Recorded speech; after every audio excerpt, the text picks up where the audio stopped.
el hombre que caminó con Dios. Enoc, un hombre que caminó con Dios. Yo los invito a que abran su Biblia en Génesis capítulo 5. Génesis capítulo 5, versículos 21 al 24.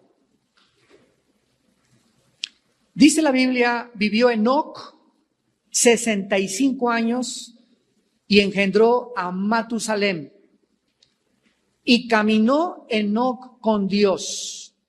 Los que quieran en su Biblia subrayar esta frase es muy importante. Caminó Enoc con Dios.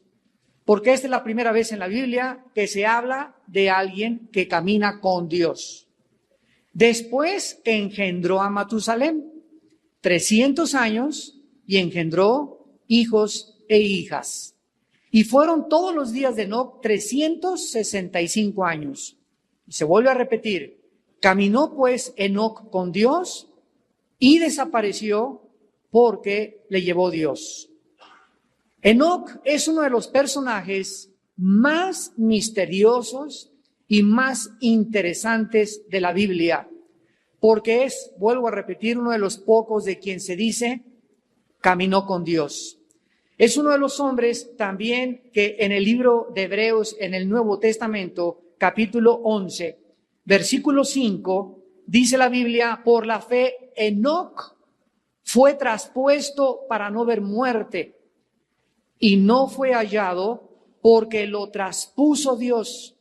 Y antes que fuese traspuesto, tuvo testimonio de haber agradado a Dios.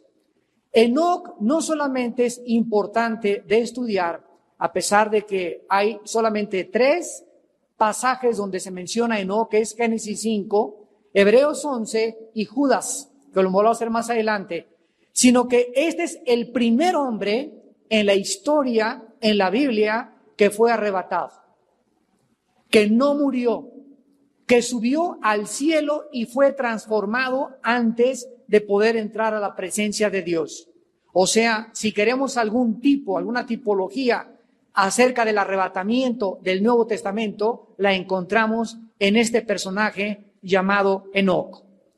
Los días en que Enoc vivió, de acuerdo a la epístola de Judas, versículos 14 y 15, fueron tiempos de profunda iniquidad, de maldad, de depravación, de violencia, de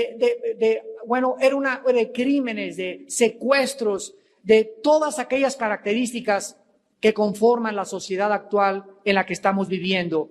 Dice Judas 14, de estos también profetizó Enoc. O sea, el Nuevo Testamento nos habla que él fue un profeta. 7º día de Adán, o sea, de Adán a Enoc, cuenta las generaciones y Enoc es exactamente la 7ª generación y sabemos que el 7 en la Biblia es un número que indica totalidad y perfección. O sea que de Adán a Enoc hubo 7 generaciones. Él era la 7ª generación.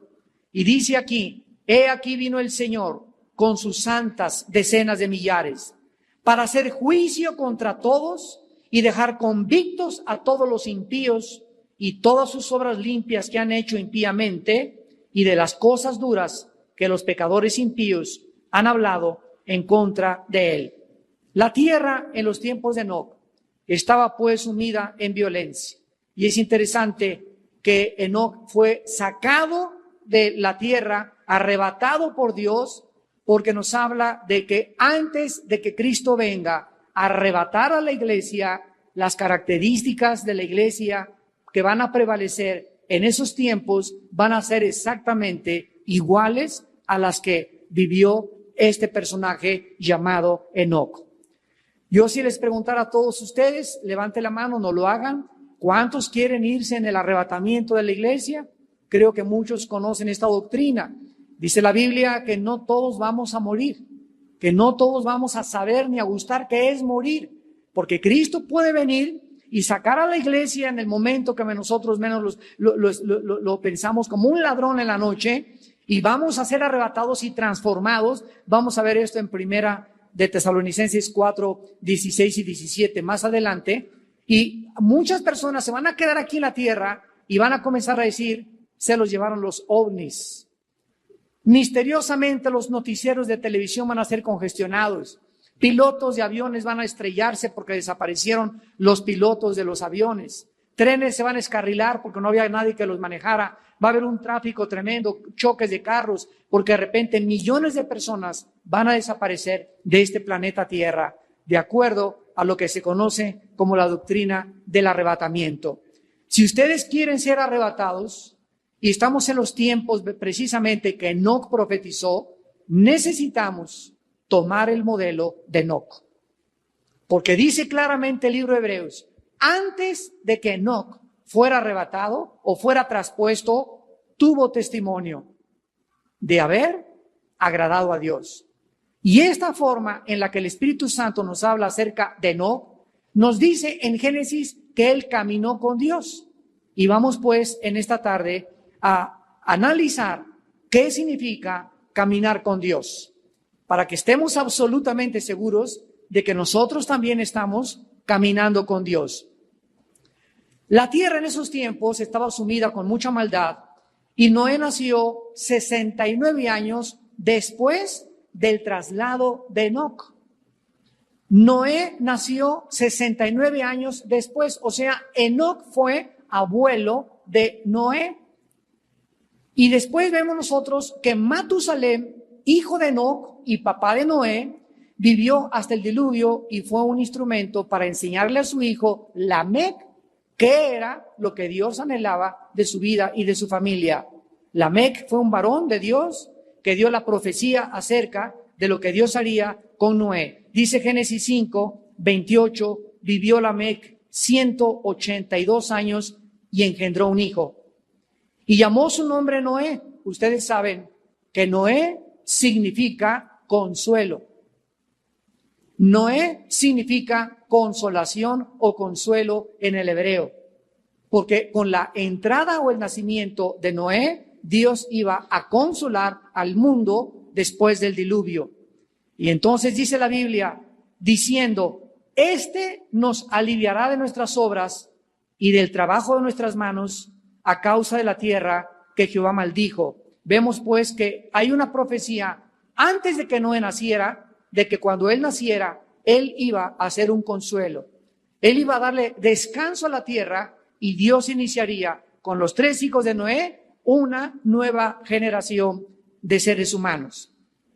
Vamos a ver en primer lugar en esta tarde las condiciones para poder caminar con Dios. Número 1, las condiciones para poder ser amigo de Dios. La primera es la reconciliación.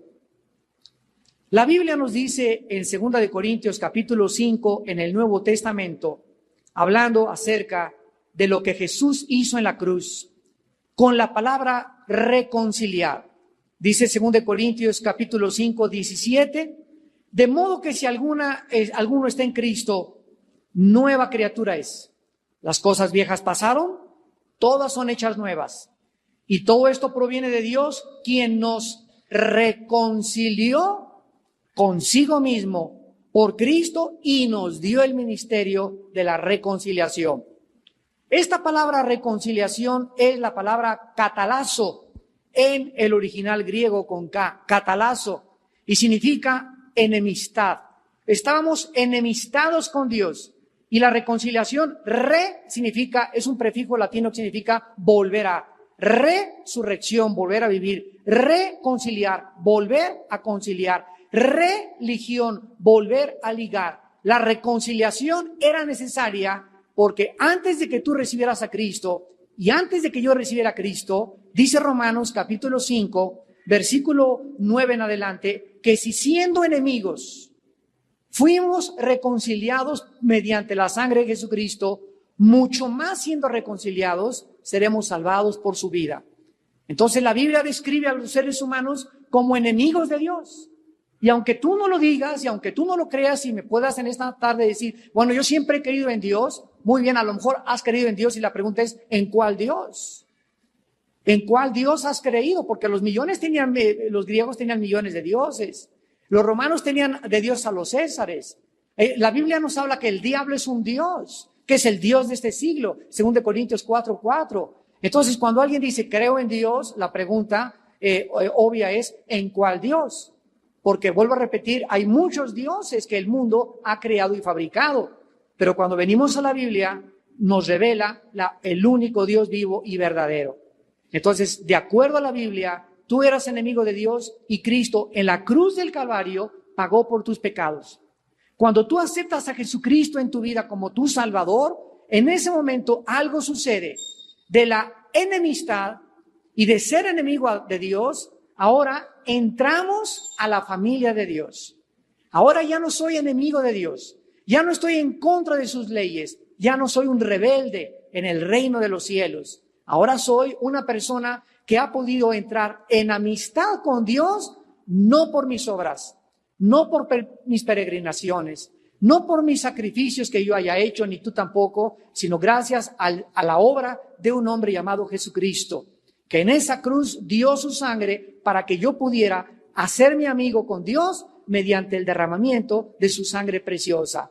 Y ahora que nosotros hemos sido hechos amigos de Dios, Dios nos entrega a nosotros los cristianos un ministerio. Fíjense ustedes, la Biblia le llama un ministerio. Y ahora nuestra labor es ir y decirles a los hombres, arrepiéntanse, hagan la paz con Dios. Tenemos el ministerio de la reconciliación.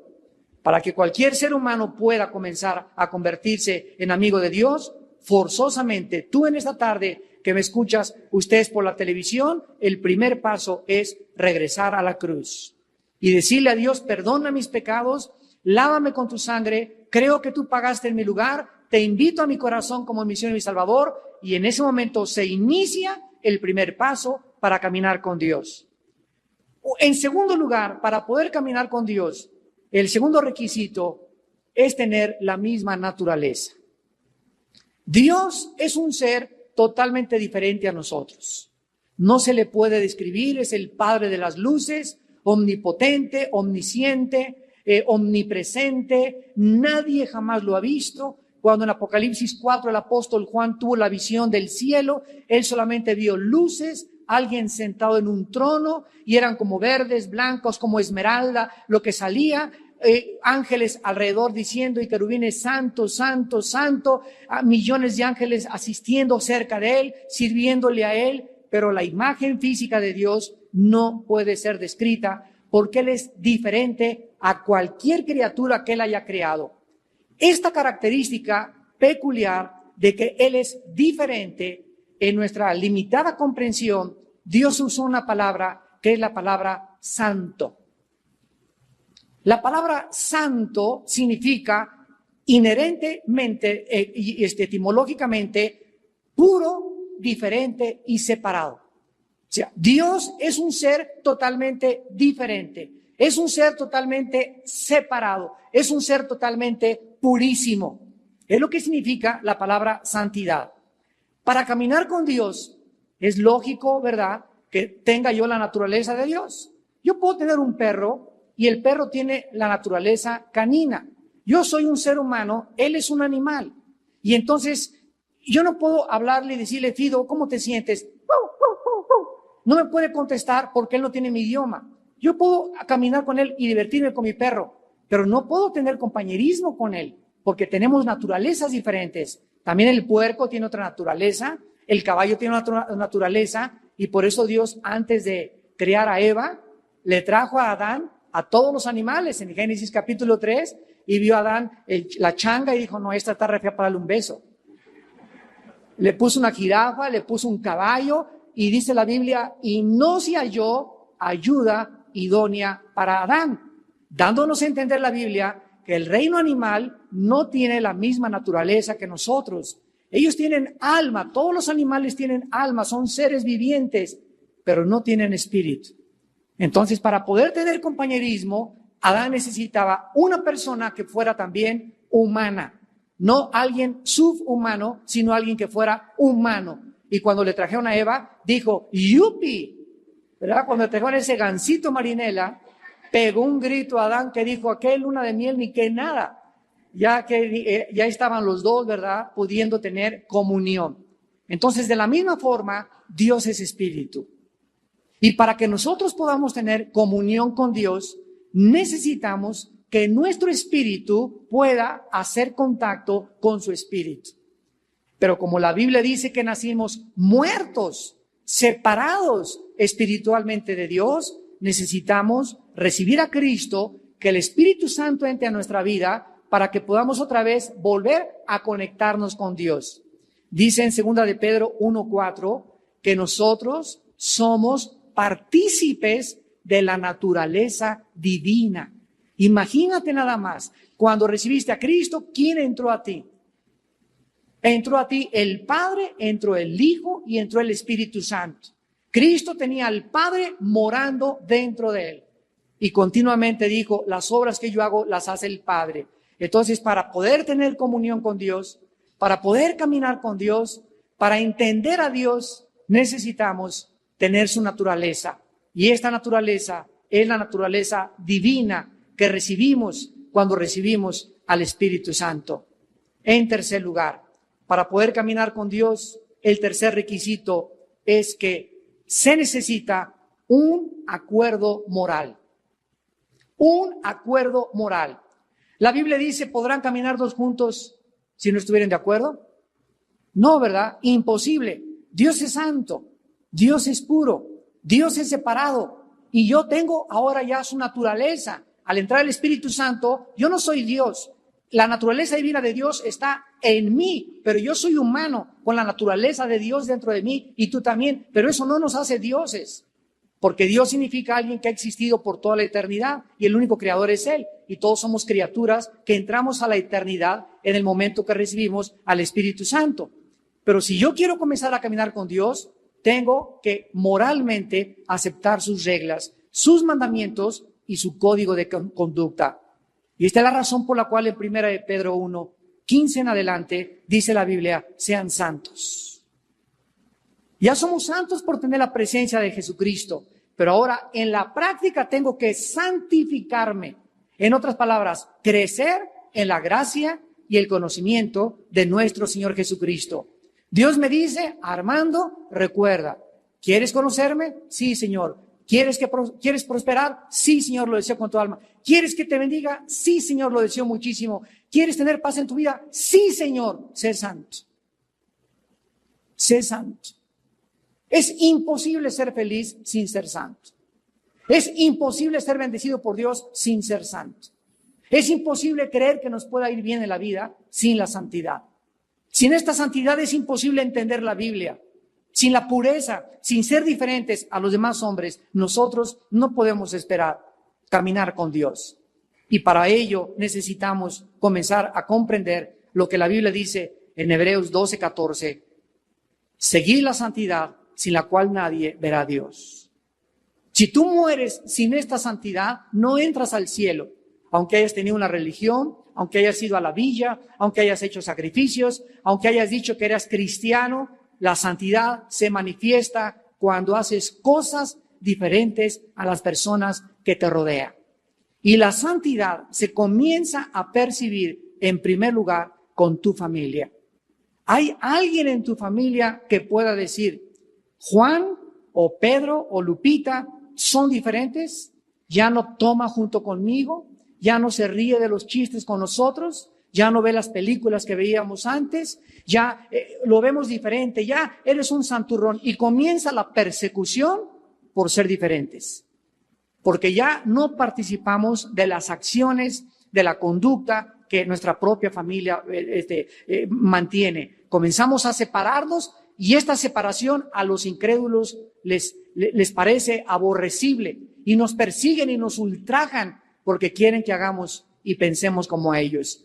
Pero esta forma de vivir diferente a los demás es la que inmediatamente te va a clasificar y te va a catalogar como un puntito en medio de tanta negrura, de tantas tinieblas. ¿Sabían ustedes?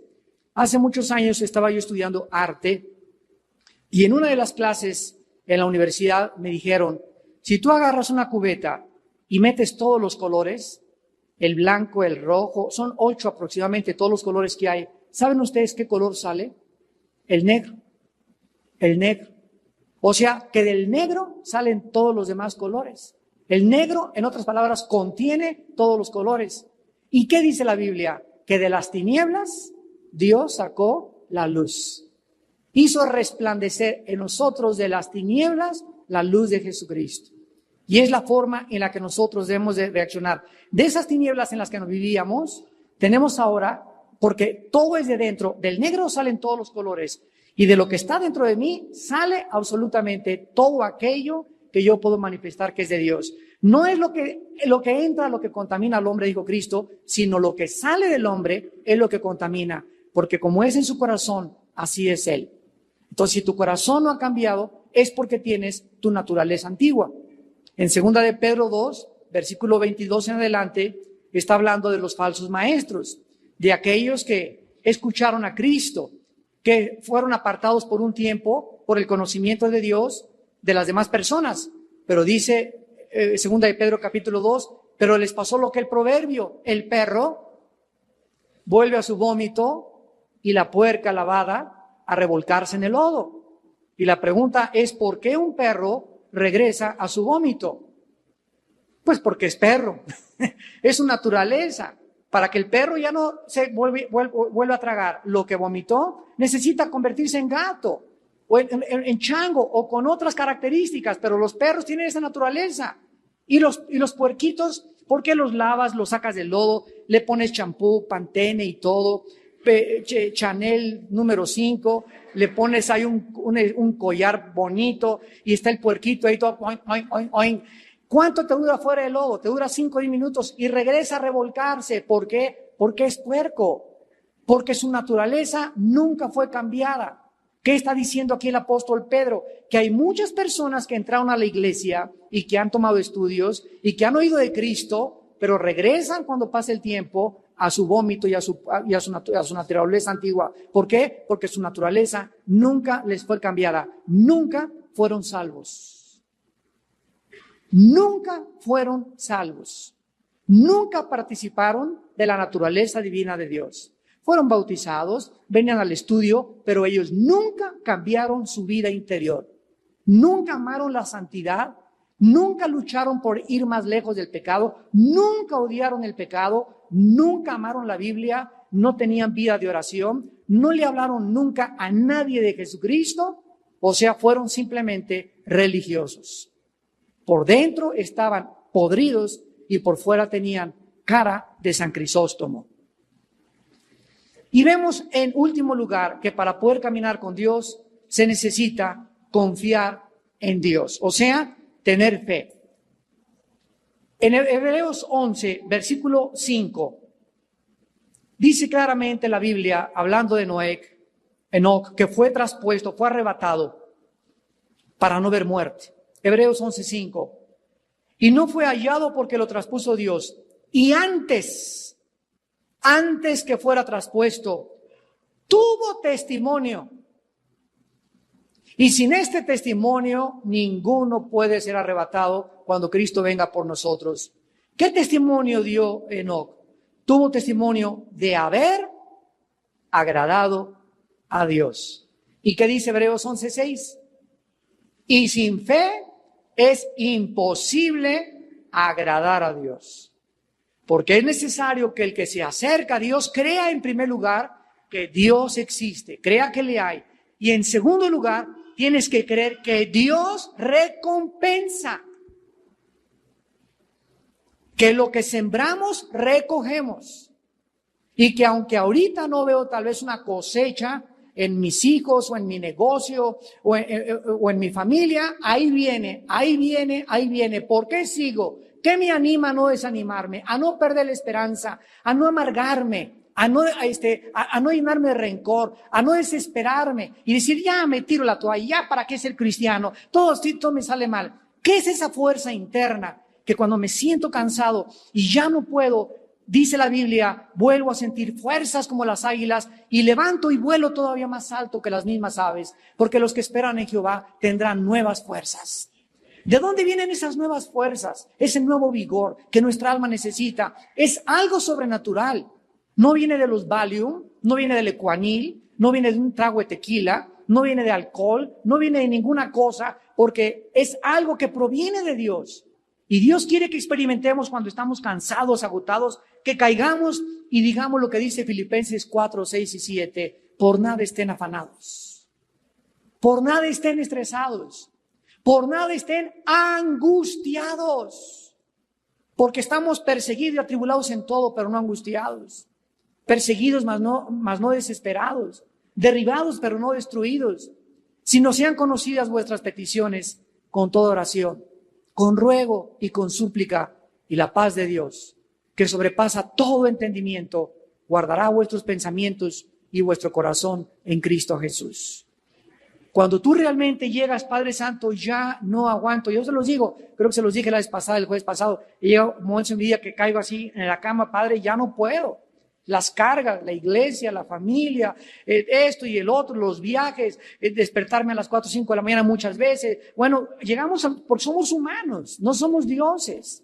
Todavía no somos querubines, ni estamos todavía perfeccionados, ni glorificados. Dios no ha acabado contigo, ni conmigo todavía. Entonces, Dios sigue tratando con mi vida y con tu vida también. Así que yo voy a seguir enfrentando depresiones, voy a seguir enfrentando desánimo, pero estoy aprendiendo a que no me controlen, a que no me dominen, sino que en ese momento caer de rodillas y decirle, Señor, ya no puedo. Padre Santo, dame fuerzas, te alabo y te bendigo. Yo sé que esto contribuye para mi bien. Físicamente ya no puedo, no hay nada en mí, ni fuerza de voluntad para seguir, pero yo confío en tus promesas y abro la Biblia y comienzo a orar y comienzo a alabarle y algo sobrenatural comienza a suceder. Su paz comienza a gobernar mis pensamientos. Comienzo a tener tranquilidad. Y comienzo a descubrir que es increíble que yo pueda tener paz en medio de una tormenta. En medio de un torbellino, tú puedes estar absolutamente con un corazón sin estar perturbado. Cuando Cristo se iba, les dijo a los discípulos que los vio afanados, ya se va a ir el maestro, nos vamos a caer huérfanos. Juan 14, y Jesús les dijo, miren que no se turbe vuestro corazón. No estén intranquilos, no estén ansiosos. No estén afanados. Las aves del cielo no tienen ni siquiera para estar amontonando gusanitos para mañana. Las plantas y las flores nunca se vistieron con la gloria de Salomón. Y si mi Padre alimenta a las aves y mi Padre tiene cuidado de las plantas, ¿cuánto más no tendrá cuidado de ustedes? Por nada estén afanados, hombres de poca fe. Dios le interesa que por favor no nos preocupemos. Es imposible no preocuparse nada. La palabra preocuparse es preocuparse, o sea, ocuparnos antes de algo que no ha sucedido. Y el 90%, dicen los psiquiatras, de las preocupaciones nunca suceden. ¿Y con quién me casaré? Y a lo mejor mañana te encuentras a tu galán y ni siquiera dormiste anoche. Y ya tengo 60 años y no tengo seguro social. Te estás ocupando antes que a lo mejor mañana puede haber un milagro. Y si no tengo dinero, a lo mejor mañana viene el cheque. Y si, cállate, ya no grites, ya no chilles. Confía en Dios, échale toda tu carga a Dios, echando toda nuestra ansiedad sobre Él, porque Él tiene cuidado de nosotros. Si no tienes tú esa confianza en la vida, y esa tranquilidad y esa paz, es casi imposible que tú puedas llamarte cristiano. Porque la característica más grande que Jesucristo nos dejó fue, mi paz les dejo, mi paz les doy. Y no como el mundo lo da. Y un cristiano tiene que ser conocido por su paz interior. Veamos en segundo lugar los resultados de caminar con Dios. Una vez que hemos sido reconciliados, una vez que estamos de acuerdo en que vivimos para obedecer los mandamientos de Dios, no para discutirlos, una vez que comenzamos a tener comunión y confianza en su palabra, tiene que haber un fruto, tiene que haber un resultado, y el primero es crecimiento en la gracia y el conocimiento de Dios. Segunda de Pedro 3:18. Creced en la gracia y en el conocimiento de nuestro Señor Jesucristo. Inmediatamente cuando tú comienzas a obedecer y cuando tú comienzas a confiar, algo sucede internamente en tu espíritu. Comienzas a crecer. Comienzas a darte cuenta que tienes ya más dominio propio, que tienes menos aprensión de las cosas que pasan, que ahora mucho más fácilmente te ofenden y te lastiman y ya no te hieren en el corazón. Perdonas 70 veces 7. Pasa el tiempo y te das cuenta que te dan ganas de dar cada vez más dinero a la obra y al reino de Dios. Te vuelves más generoso. Es una de las señales más grandes del crecimiento, la generosidad espiritual. Te das cuenta que ya no te preocupas como te preocupabas antes. Te das cuenta que comienzas a amar más la vida, amar más a la gente. Te vuelves a enamorar de tu esposa, te vuelves a enamorar de tu esposo. Por cierto, ayer que estaba preparando este estudio, le decía a un hermano, ¿tú sabes que Matusalem es la persona que vivió como más de 900 años? Y me dice el hermano, ay hermano, yo no hubiera querido ser Matusalem. Y le dije, ¿por qué? Me dice, hermano, si tengo 5 años de casado y no aguanto a mi esposo, ¿al aguantarla 900 años? Estar casado con la misma 900 años. Bueno, hay de todo en la vida, ¿verdad? Bueno, este crecimiento, observen ustedes que es doble. Crecemos en la gracia y crecemos en el conocimiento. Hay muchos de ustedes que están creciendo solo en el conocimiento. Conocen más de la Biblia y diplomados, y qué bueno, pero en la gracia se están quedando enanos. ¿Qué significa esto? Que no están practicando lo que están aprendiendo. Déjenme darles un ejemplo. La Biblia me dice, Efesios 5, ama a tu esposa como yo te amé en la cruz. A los varones nos dice la Biblia. Nunca la Biblia le dice a la mujer que ame a su marido. Le dice que se someta y lo respete. ¿Por qué? Porque la mujer fue criada para recibir, no para dar. Nosotros somos los portadores de la semilla. Nosotros fuimos criados para dar, para entregarnos, para darle flores, vestidos, para llevarla, consideración, seguridad. Y ellas fueron criadas para recibir todo eso. Y cuando tú no haces eso y no le das a tu mujer y tu mujer no se siente segura contigo, cuando tu esposa no se siente que la amas, que le das flores una vez a la semana, etcétera, etcétera, puedes conocer y seguir aprendiendo la Biblia, pero si no practicas lo que tú conoces que debes hacer, no creces en la gracia. Comienzas a volverte un fenómeno, te comienzas a hinchar de teología y de conocimiento. ¿Y sabes en qué te va a convertir ese conocimiento? En un fariseo. Vas a comenzar a juzgar a todos. Vas a comenzar a creerte superior a todos. Vas a comenzar a ver el pecado en todas las personas y hablar mal de todas las personas. Te vas a ensoberbecer por el conocimiento. Porque para que el conocimiento no nos ensoberbezca per se, necesitamos la gracia de Dios. ¿Y a quiénes le da Dios esta gracia? Santiago 4, Dios resiste a los soberbios y le da gracia a los humildes. ¿Y quién es un humilde? La persona, no el que, no, usted es hermanito, mucho gusto, y andar con toda el camisa rota y con guarachitos y así con el pelo como Cristo, ¿verdad? Y peace and love. Eso no es humilde. La humildad es reconocer tu dependencia diaria de Dios. Imagínate nada más, mientras más cerca caminamos con Dios, más humildes somos, porque nos damos cuenta al lado de quién estamos caminando. Y su sola presencia todos los días, sentir su espíritu, sentir su amor, sentir su misericordia, su perdón, porque ha tenido misericordia de todos nosotros, nos llena de humildad, nos llena de compasión por los demás y nos comienza a hacer y a formar el carácter de su Hijo Jesucristo. En segundo lugar, el segundo fruto es una vida de profundo gozo y de seguridad. La vida de Enoc debió haber sido una vida verdaderamente de gozo. Y el gozo no es ja, ja, ja, jo, jo, jo, ji, ji, ji. El gozo es algo interno. No necesariamente significa que te va a estar carcajeando. Tú ves una fiesta de Hollywood y oyes puras risas. Ve una discoteca y todo el mundo, ja, ja, ja, jo, jo, pasa la mota, pasa el alcohol, pasa otro grapa. Y dices, qué padre se la están dando todos, ¿no? Sin embargo, todo eso que tú estás oyendo y viendo es la pura apariencia, porque les va a durar solamente mientras estaban ahí. Y al otro día, no te imaginas, velos por favor a las 5 o 6 de la mañana, la cruda que tienen.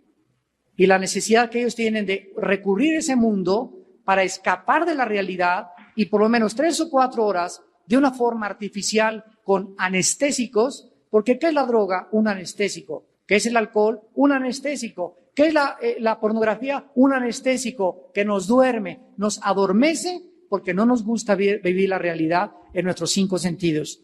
La Biblia le llama cobardía. La Biblia le llama cobardes a todos aquellos que no se enfrentan a la vida en sus 5 sentidos. Cuando estaba colgado Jesucristo, se acercaron para darle un poco de hiel para adormecerlo. Y Cristo quiso morir en sus 5 sentidos hasta el último día y minuto y segundo de su vida. No quería ningún anestésico, no quería nada. Quería sufrir lo que Él tenía que sufrir por tus pecados y por mis pecados. Este gozo es un fruto del Espíritu.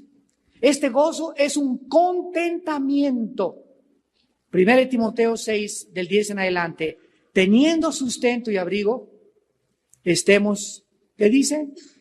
Contentos con eso. Porque los que quieren enriquecerse caen en tentación, en lazo y en muchas codicias necias y engañosas que hunden a los hombres en perdición y destrucción. ¿Qué significa esto? Que cuando yo estoy caminando con Dios, hoy en la noche tal vez no tenga para un restaurante o para ir en un carro a otro lado con mi esposa.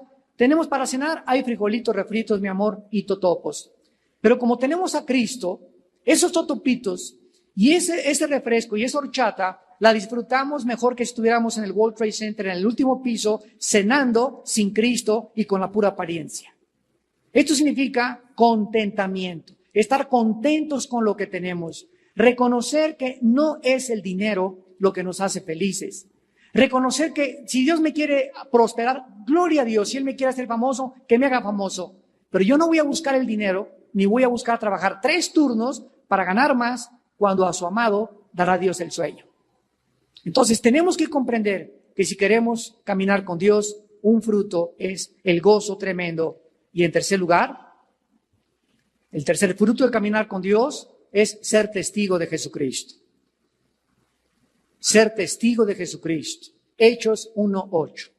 Y me serán testigos cuando haya venido sobre vosotros el Espíritu Santo, en Jerusalén, Samaria y hasta el último de la tierra.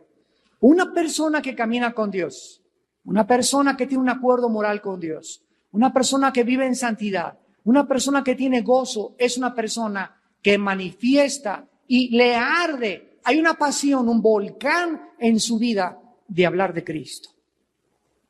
Hace muchos años yo les contaba, tuve una abuela materna que se murió de 97 años de edad. A los 89 recibió a Jesucristo. Y una de las cosas que a ella la trajeron a conocer a Jesucristo, ella fue presidenta de la Acción Católica de México 40 años. Y mi abuela era de misa de las 6 de la mañana ahí en La Votiva, lo que es ahorita en Reforma enfrente del Ángel, estaba la iglesia La Votiva, a las 6 de la mañana durante 40 años. Y mi abuelita era una señora amargada, refunfuñona, se surtía mi abuelo. De veras, lo correteaba con la escoba. Mi abuelo prefería no entrar a dormir a la casa, de veras, porque era tremenda.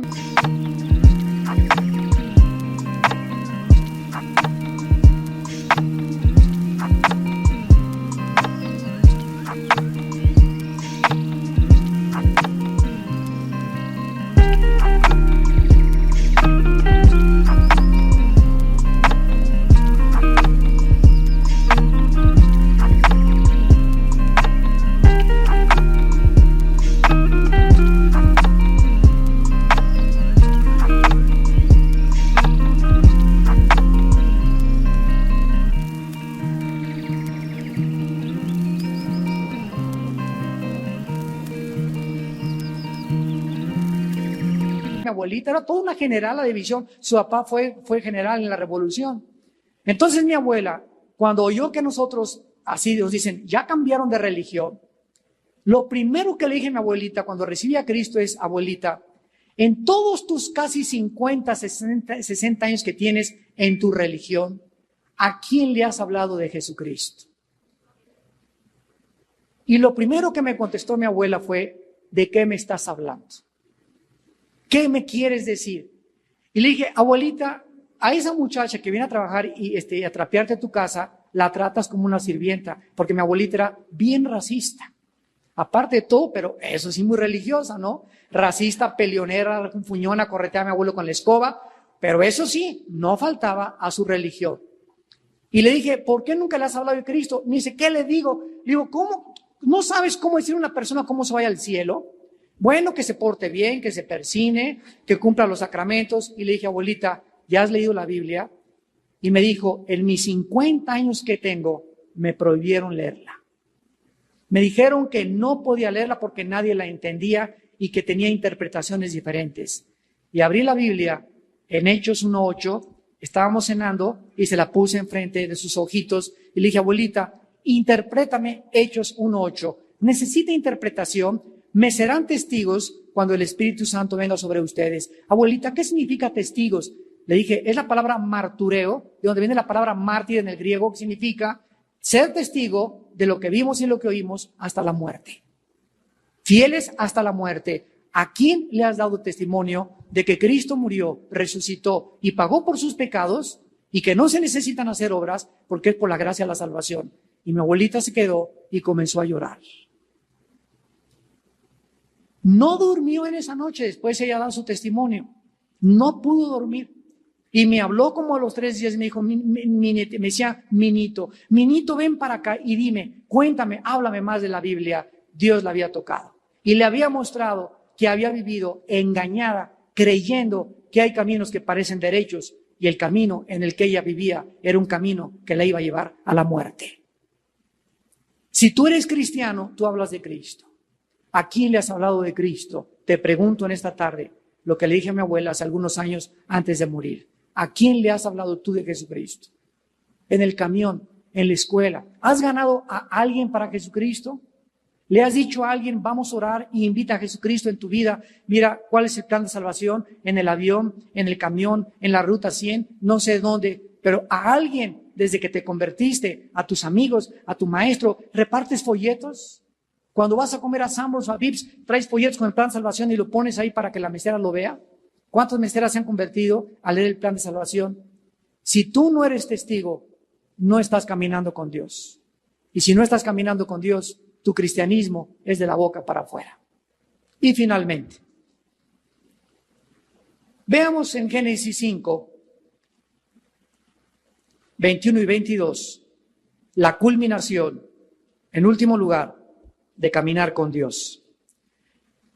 Dice Génesis 5, 21 y 22, vivió Enoc 65 años y engendró a Matusalem. Y caminó Enoc con Dios, pero noten con microscopio y con lupa cuándo comenzó Enoc a caminar con Dios. Y caminó Enoc con Dios después que engendró a Matusalem 300 años y engendró hijos e hijas. No se nos dice que no caminó antes de que su hijo naciera, sino después de que nació. ¿De qué nos habla esto? Que en el momento en que nos convertimos en padres, el nacimiento de nuestros hijos es la motivación más grande que un ser humano pueda tener para comenzar a tener compañerismo y caminar con Dios, porque la responsabilidad de ser padres debe acercarnos más y más a Dios. Si es que te interesan tus hijos. Si yo tengo una jarra vacía y tengo vasos junto, una jarra vacía no puede llenar ningún vaso. Tú no puedes darle a tus hijos algo que tú no tienes. Entonces, nosotros, si tenemos a Cristo, tenemos algo que compartir a nuestros hijos, a la cuñada, al tío, al hermano. Tenemos la única realidad, la única verdad. Lo único que vale la pena en esta vida es Jesucristo. Todo lo demás es bluff, apariencia, presunción, hipocresía, irrealidad, alejados totalmente de que un día viene el juicio y Dios viene a juzgar a los vivos y a los muertos.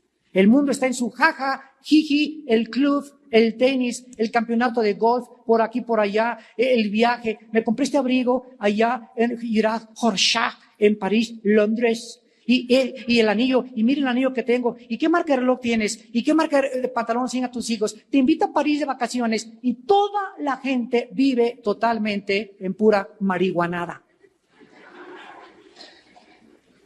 No necesitan meterse drogas, ya su vida es una droga. Viven en un mundo de Alicia en el País de las Maravillas, en un mundo de apariencias, en un mundo solamente donde existe para ellos la fama, el poder, las amistades, las relaciones. Y nada de esas cosas, dice la Biblia, debemos amar. No amemos al mundo ni las cosas que están en el mundo. Porque todo lo que proviene del mundo, la carne, los deseos de los ojos, los deseos de la carne y la mala gloria de la vida, no proviene del Padre, proviene del mundo. Y el mundo va a pasar y sus deseos, pero el que hace la voluntad de Dios va a permanecer para siempre. La motivación de ser padre debe ser lo más grande incentivo para que tú puedas comenzar a caminar con Dios. Noten ustedes quién nació de Enoc. Se llama Matusalem. ¿Saben ustedes qué significa Matusalem? Matusalem significa cuando muera será enviado.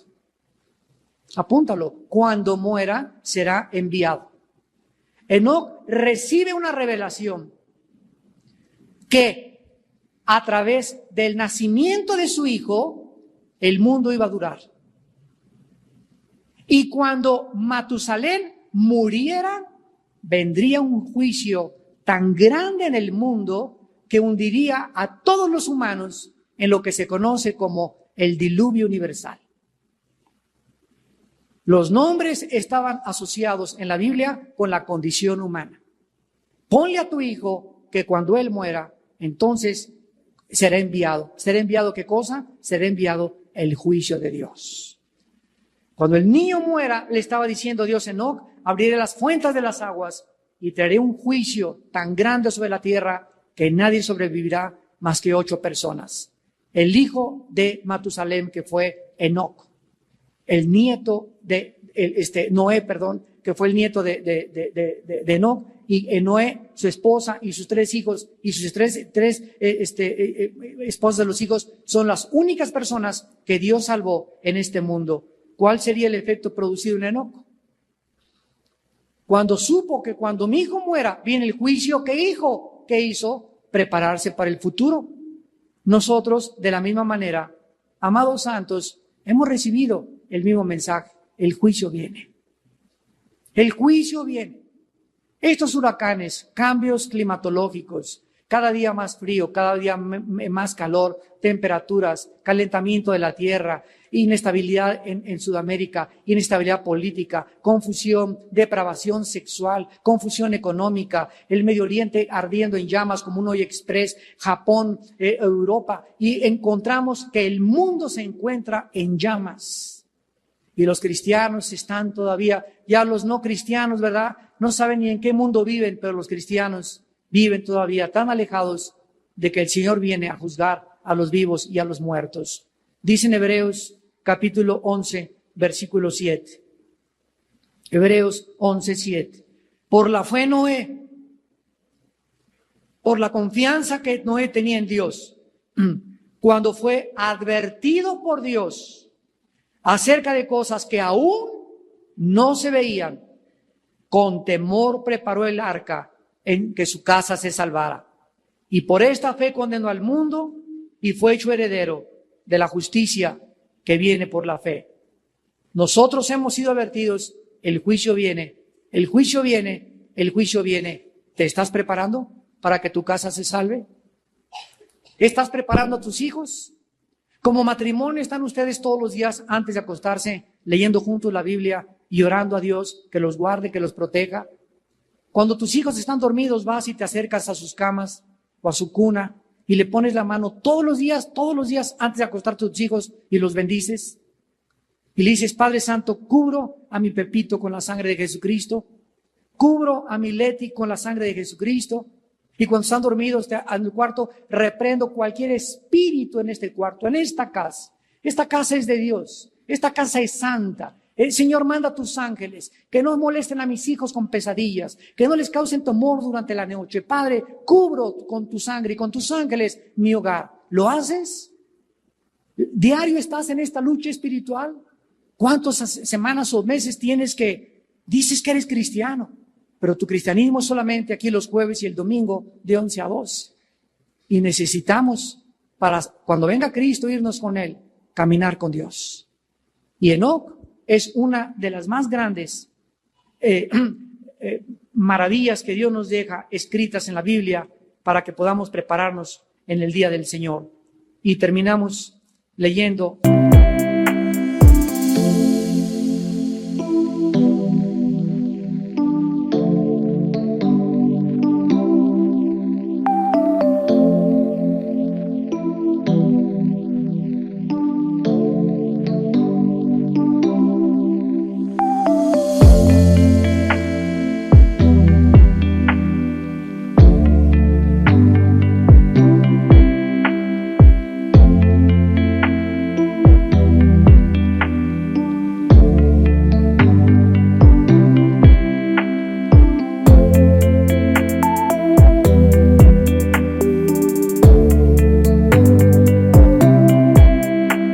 segunda de Pedro, capítulo 3, lo que el apóstol Pedro nos advierte en la venida de Jesucristo.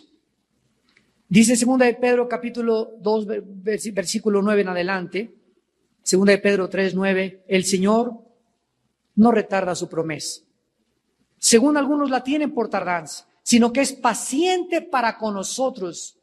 En esta noche, en el momento que comencemos a orar, dile a Dios: Padre, gracias por tu paciencia conmigo.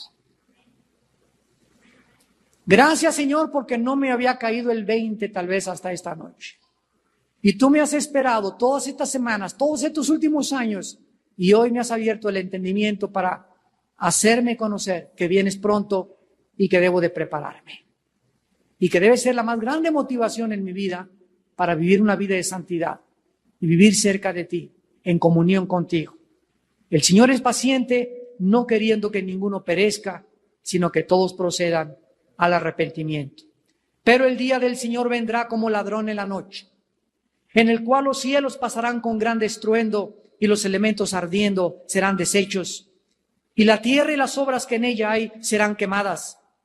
Puesto que todas estas cosas han de ser deshechas, ¿cómo no debéis vosotros andar en santa y piadosa manera de vivir, esperando y apresurándoos para la venida del día de Dios, en el cual los cielos, encendiéndose, serán deshechos y los elementos, siendo quemados, se fundirán?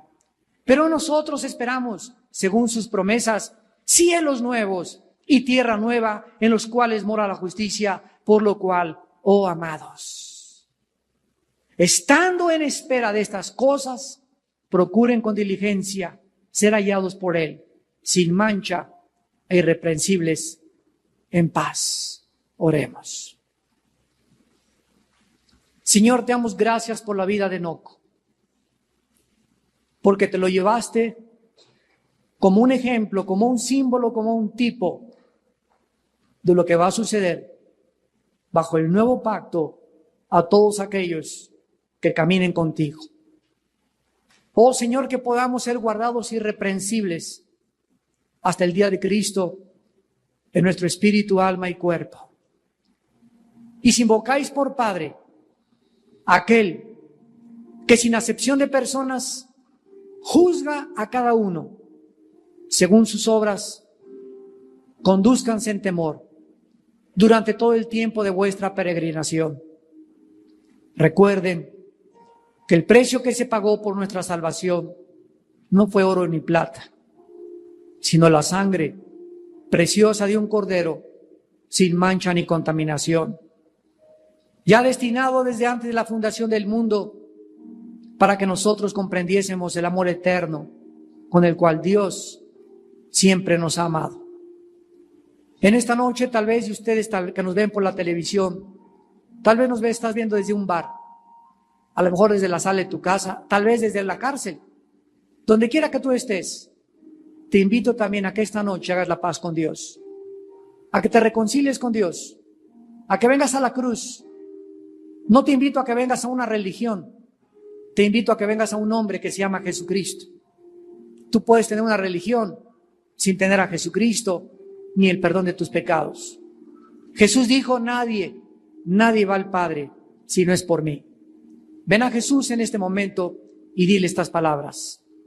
Ahí desde donde te encuentras, en el silencio de tu corazón, sinceramente, dile: Señor mío y Dios mío, en esta noche reconozco que yo no camino contigo, que estoy caminando muy lejos de ti, y te pido que me perdones, porque quiero regresar a ti, mi Padre y mi Dios, mi Salvador. Creo que en la cruz tu Hijo con su sangre pagó por mis pecados, y a los 3 días también creo que tú lo levantaste de los muertos, y como creo que Él vive por los siglos de los siglos y que tiene las llaves del infierno y de la muerte, a ti, Señor Jesucristo, a ti, Hijo del Dios Altísimo, te pido que en este instante entres a mi vida como mi Señor y mi Salvador. Lávame con tu sangre, perdona mis pecados Dame la mano. Quiero ser tu amigo. Quiero caminar contigo hasta el fin de mi vida. Quiero ser guiado, dirigido, protegido y fortalecido con tu poder. Gracias, Señor, por darme la vida eterna, el perdón de mis pecados y por invitarme a caminar contigo hasta el día que vengas por mí. En el nombre de Jesús. Amén.